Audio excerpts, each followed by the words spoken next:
In the coming months, Russia is expected to issue commemorative banknotes celebrating the 2014 invasion and annexation of Crimea.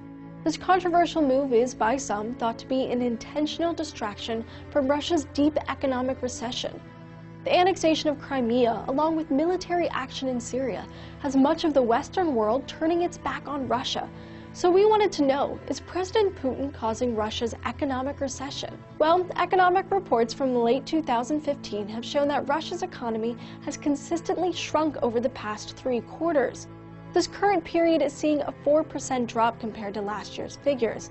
And earlier in the year, Russia saw its largest economic downturn since the 2009 financial crisis. Despite being the 10th largest GDP in the world, Russia has seen half the value of their currency disappear since mid-2014. Although the rapid decline has since begun to show signs of stability, Russia has a long way to go before restoring their economic might. But what is actually causing this deep recession? Well, the international response to President Vladimir Putin's territorial aggressions was far from favorable. The US, UN, and EU saw the annexation of Crimea as an illegal encroachment on Ukraine's sovereignty and imposed a series of sanctions on Russian trade, businesses, and individuals. Among other industries, those sanctions targeted nationalized oil companies, which constitute an enormous portion of the Russian economy. In response, Putin has imposed his own sanctions, preventing Western food from entering the country.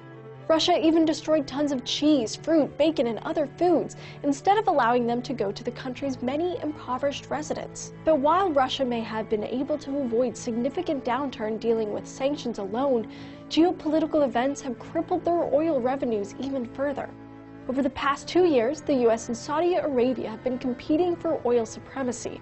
In an attempt to prevent the US from making a new form of drilling profitable, Saudi Arabia has been selling its vast reserves for around $50 a barrel. That's down from around $100 a barrel in June 2014. Meanwhile, Russia is the largest producer of crude oil on Earth and the second largest producer of dry natural gas.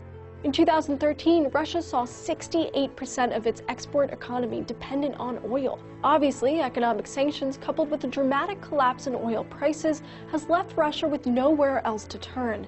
This is further coupled with the fact that both militarily and economically, Russia is unable to compete with the United States in the long run.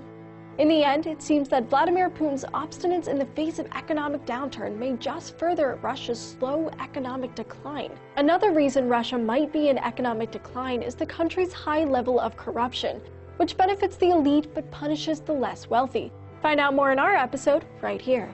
And a Russian finance minister recently alleged that the state loses $90 billion in taxes because businesses hide large portions of their profits. Russia's leader, Vladimir Putin, has made a big show of trying to root out corruption.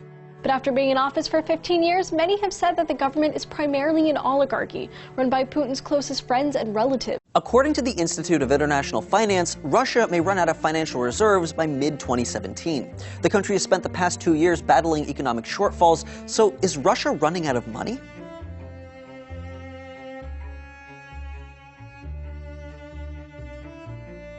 Well, since mid-2014, Russia has seen an ongoing recession, with wages adjusted for inflation dropping nearly 10%, and inflation itself as high as 15%. The country's currency, the ruble, has fallen dramatically in relation to the dollar, doubling from about 34 rubles per dollar to nearly 80 rubles per dollar in just 6 months. Many blame these economic troubles on collapsing oil prices and international sanctions. In 2014, Russia invaded Ukraine and annexed the territory of Crimea. In response, the European Union, United States, and a number of other countries imposed economic sanctions on Russian trade, businesses, and individuals. Some foreign assets were seized, debt financing was reduced, and a number of goods were prohibited from trade. Most importantly, many of these sanctions targeted the country's state-owned oil exports. In fact, oil is the leading cause for Russia's current economic crisis. Around the same period as the annexation of Crimea, oil prices worldwide collapsed. Saudi Arabia flooded the tightly controlled market, outpacing demand and cutting costs significantly. Although it's believed that this was done to halt U.S. investment in alternative sources of oil, it also affected nearly every country dependent on oil for revenue. The cost per barrel dropped from roughly $99 in June of 2014 to less than $42 on average in 2016. In response, Russia lowered its oil export dependence from 50% of its revenue in 2014 to just 37% in 2016. Budget officials also based the 2016 budget on oil prices being $50 a barrel, but as the year has progressed, the real price has averaged to be considerably lower than expected. One of the biggest consequences of this recession is the country's massively depleted reserve fund.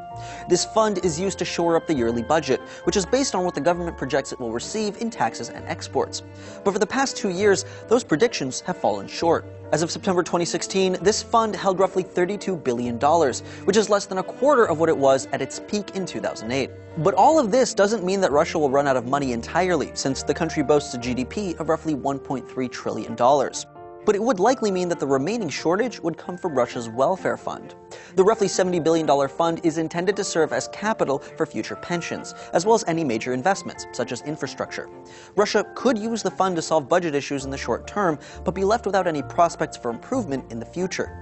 We can't do episodes like this without our sponsors, and this episode is brought to you by Domain.com. If you're an entrepreneur, innovator, or building a small business, Domain.com is the place to go when that next great idea hits you. Get 20% off Domain.com's already affordable domain names and web hosting when you use coupon code SEEKER at checkout. When you think domain names, think Domain.com. Many of these decisions have come down to Russia's president, Vladimir Putin. Although many believe he helped make Russia an economic world power years after the fall of the Soviet Union, today those policies aren't quite as effective at keeping the country afloat. So, is Putin leading